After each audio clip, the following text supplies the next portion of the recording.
Hey everyone, Jeff at Jolly Holiday, and today we're talking again about AI. And AI is changing constantly all the time. It's accelerating, it's improving, it's changing the way we do everything, including projection mapping. So realizing that this content could be completely irrelevant next week, next month, 6 months, I'm sure it'll be different by the time we are entering the 2026 year. But as of right now, I'm going to tell you the top tools I'm using for projection mapping, or specifically for images and videos for the shows that I'm creating. And so let's talk about images first, which tools I'm favoring for images. Midjourney, no surprise there, is still one of the tops in terms of image generation. They can make incredible visuals that look very realistic or very however you want it, really, very customizable, and it's fantastic.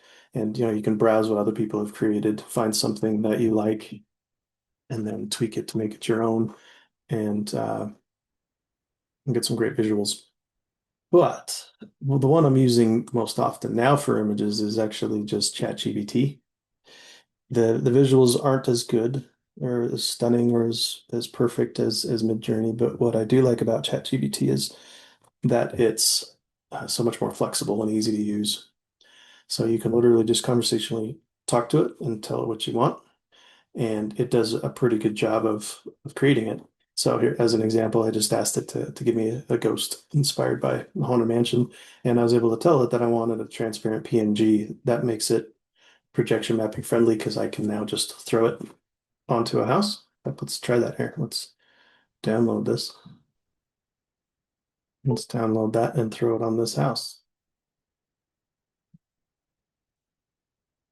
And there you go. So you got a transparent PNG of a ghost just like that, just by asking what you want. And if you want to tweak some of it, then you can iteratively change this, give it a different hat. Well, it's having trouble, which is not uncommon. I'll come back and try it again in a little bit, but um, you can guide it and describe and tell it and coach it to make what you want. On that same on the same lines, there's a custom GBT within ChatGPT that I created, and I did another video on that you can watch. So I won't get into it in too much detail, but this tool is a little more focused on projection mapping assets, so that you can upload reference images of houses that you like, and it will identify which items might be good to create walls, textures, windows, doors, and it'll help you create those assets for you so that you have projection mapping friendly uh, material for your house. Um, Midjourney so is going to be better on quality, and it's also faster. And then ChatGPT is more flexible and easier to use for creating projection mapping assets. And so those would be the top two image tools I use. Kind of as a tangential tool, not for image generation, but just to kind of help out with image prep in general. If for some reason I'm having a hard time with Midjourney or ChatGPT getting a transparent background, then I can throw it in here in Canva, and it's got a very good background remover, and then I can export it as a transparent PNG. It does have a bunch of other AI tools that I haven't done a whole lot with. You can remove with Magic Eraser, you can remove objects from a picture, and a bunch of other things, like I said, that I haven't really done a whole lot with. So that's another tangential one that I use to try to help as I'm creating my assets. Now, another thing within the image realm for projection mapping is in Midjourney, there's this edit option as well.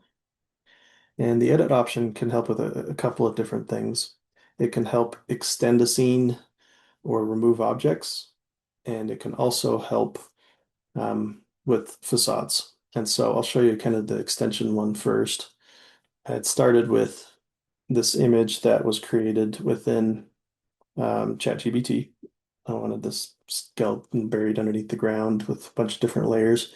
And so now I want to be able to get the additional layers out. And so I expanded it here on the borders to what I wanted. And it gave me some different options. Now, since I've never run out of credits on Midjourney, I guess that's another pro of using this or ChatGPT is I can just keep doing it over and over and over again until I get a result that I actually like. Like I kind of like this one. I think this is the one I'm going to use in my show. And then if I wanted to erase the skeleton, for example, then I can erase him with the erase button chosen and run that again. And let's see what results we get. And there you go. Gave us four different options. They all look pretty good. So within Edit, on this Edit tab, I will use Midjourney for extending scenes or removing items from a scene. You can also, and I just did another video on this too, but you can also use it to generate facades. So if you upload a line map or a Luxedo snapshot, then you can describe what kind of facade you want, and it can create a background facade for you. Not as good as Photoleap used to be yet, but it's good enough. So those are my top ones for images for AI. Let me know if you have ones that you like that I didn't touch on. Let's talk about video next. Video changes quite a bit as of this recording. VO3 from Google is probably the top, but it's also very expensive. So I haven't done much with VO. I think it was over 200 bucks a month. So not something I was willing to spend just yet, especially because this does change so often that I think something just as good or better will come along that's cheaper. I have been using Kling quite a bit. It's also kind of expensive. I think I'm on the $80 a month plan, which is kind of a bummer. It does cost quite a bit. And let's mute some of these. But it does. So anything with AI video is going to be a little unpredictable still. So you put it in there, I don't even usually mess a whole lot with the prompt. It felt like that was just complicating it and I was getting weird results. So oftentimes I'll just put it in there and give a short prompt and then just see what I get. Like I don't like how this one turned out at all. This is supposed to be from the Frank and Weenie movie and having them dance, and this, yeah, that's not gonna work. Or I was doing a Little Shop of Horrors, and that was not bad. Got um, Seymour here carrying a plant, and then I can key out the background later to put in our show. There's Audrey. There's the dentist riding his motorcycle. And so when it works, it works well. A lot of times you get weird results. Let's see if I can find one of the weird ones. This is from Stranger Things, where it decided to come alive as a spitting caterpillar. I don't know. So Kling can do all right. Um, and it's expensive. So, and because you can get such wild results, it's easy to burn through credits quickly too. So I will probably be switching away from this as soon as there is a better, more viable option. And one of those options that's coming along actually is Midjourney. They recently released their video model, and it probably doesn't rank as high as Kling, but I already have it. It's a much lower price. And so, if possible, I'm going to try to lean into this and use this more so that I don't have to pay as much for Kling. So, I'm going to show you a few examples of ones that I've been doing. These are from the Little Shop of Horrors as well. And it's not bad. So this is probably confusing this sequence without knowing it, but there's the part in the song where the plant is making all these promises for Seymour and what he can deliver on, like being a rock star. And so I created the image, I think originally in ChatGPT, both here and for him eating a steak. I've got ones of him dating Hedy Lamarr, being on the Jack Parr show. So I created the image in Midjourney and then, or excuse me, created the image in ChatGPT, and then I put the image in here to animate. And that's a pretty good result. It worked pretty good. I'm happy with that. And then once again, I eat out the background, so I have just the characters that I can put into my projection mapping. Or I was playing around with some different effects with font for the Feed Me Seymour part.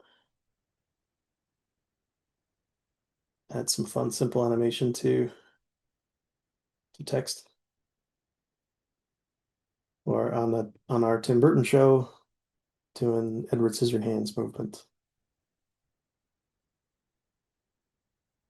So there you go. So right now my top two for video is Kling and Midjourney, and I would try Midjourney first just because it's cheaper. And then there's some other players in the video space that are coming out, but I don't know if I'm quite ready to switch to any of them yet. I'm keeping my eye on it. It seems like every week there's a new leader.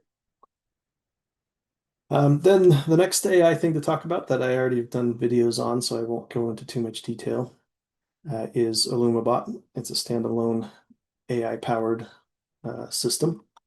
So it's got its own standalone system that can allow you to take pictures of your house, and then it'll apply the facades and can animate the facades. And they recently partnered with Atmos, and I think that's going to be a big change because when I did my first review, you could only do like 5, maybe 10-second video effects.